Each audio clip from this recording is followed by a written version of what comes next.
السلام علیکم ورحمۃ اللہ وبرکاتہ۔ اعوذ باللہ من الشیطان الرجیم، بسم اللہ الرحمن الرحیم۔ شروع کرتے ہیں اللہ کے نام سے جو بہت بڑے مہربان نہایت رحم والے ہیں۔ توبہ اور استغفار۔ یا ایھا الذین آمنوا توبوا الی اللہ توبۃ نصوحا، سورہ مریم۔ ترجمہ: اے ایمان والو، اللہ سے توبہ کرو، خالص توبہ۔ محترم سامعین اکرام، رمضان کی عظمت و برکت بلا شبہ عظیم ہے، لیکن ایسا بھی نہیں ہے کہ اس کی رحمتیں اور برکتیں ہر اس شخص کے حصہ میں آ جائیں جو گردش روزگار سے اس ماہ کو پالے۔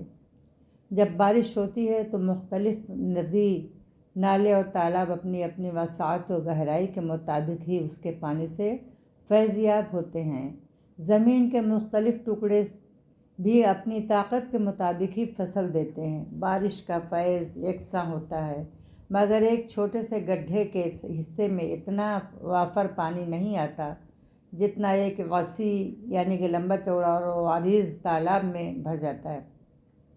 اسی طرح جب پانی کسی چٹان یا بنجر زمین پر گرتا ہے تو اس کے اوپر سے بہہ جاتا ہے اور اس کو کوئی نفع نہیں پہنچاتا، لیکن اگر زمین زرخیز ہو تو لہلہا اٹھتی ہے۔ یہی حال انسانوں کی فطرت اور ان کے نصیب کا ہے۔ سامعین کرام، رمضان المبارک کے ان خزانوں میں سے آپ کو کیا ملے گا؟ زمین کی طرح آپ کے دل نرم اور آنکھیں نم ہوں گی۔ آپ ایمان کا بیج اپنے اندر ڈالیں گے اور اپنی صلاحیت اور اپنی طاقت کی حفاظت کریں گے تو یہ بیج پودا بنے گا اور پودا درخت اپنے اعمال صالحہ کے پھول پھل اور پتیوں سے لہلہا اٹھیں گے اور آپ ابدی بادشاہت کے فصل کاٹیں گے۔ کسان کی طرح آپ محنت اور عمل کریں گے تو جنت کے انعامات کے فصل تیار ہوگی، اور جتنی محنت کریں گے اتنی ہی ثمر بار فصل ہوگی۔ دل پتھر کی طرح سخت ہوں گے اور آپ غافل کسان کی طرح سوتے پڑے ہوئے رہیں گے تو روزوں اور تراویح اور رحمت و برکت کا سارا پانی بہہ جائے گا اور آپ کے ہاتھ کچھ بھی نہ آئے گا۔ توفیق الہی کے بغیر یقیناً کچھ نہیں ملتا، لیکن یہ توفیق بھی اسی کو ملتی ہے جو کوشش اور محنت کرتا ہے۔ دیکھیے اللہ تعالیٰ کیا فرماتے ہیں۔ آپ اس کی طرف ایک قدم بڑھائیں گے تو وہ آپ کی طرف 2 قدم بڑھے گا۔ آپ اس کی طرف چلنا شروع کریں گے تو وہ آپ کی طرف دوڑتا ہوا آئے گا، لیکن آپ کھڑے رہیں پیٹھ پھیر کر غافل یا بالپرواہ تو بتائیے کہ توفیق الہی آپ کے پاس کیسے آئے گی؟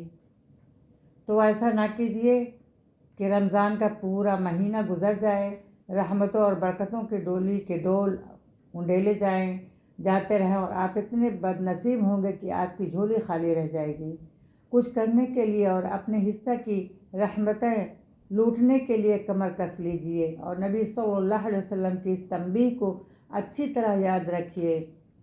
کتنے روزہ دار ہیں جن کو اپنے روزوں سے بھوک پیاس کے سوا کچھ نہیں ملتا، اور کتنے راتوں کو نماز پڑھنے والے ہیں جن کو اپنی نمازوں سے رات جگائی کے سوا کچھ حاصل نہیں ہوتا۔ عزیزو، سارا انحصار آپ پر ہے۔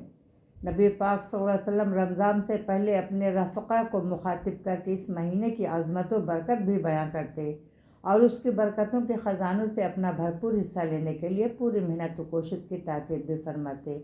رمضان سے بھرپور فائدہ اٹھانے کے لیے آدمی کا دل نرم ہونا ضروری ہے۔ دل کو نرم بنانے کے لیے اپنے شب و روز کا جائزہ لے کر اپنی غلطیوں پر نادم اور گناہوں پر شرمندہ ہونا بھی بہت ضروری ہے۔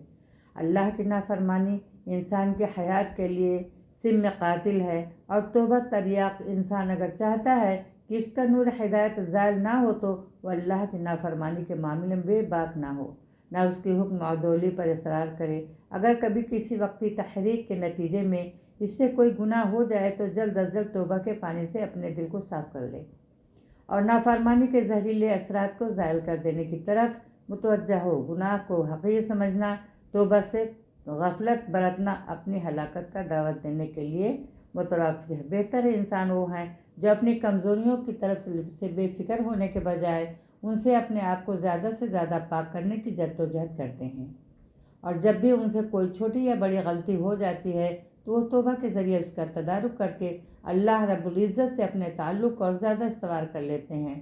ایمان والو اللہ سے توبہ کرو، خالص توبہ۔ السلام علیکم ورحمۃ اللہ وبرکاتہ۔ انشاءاللہ آئندہ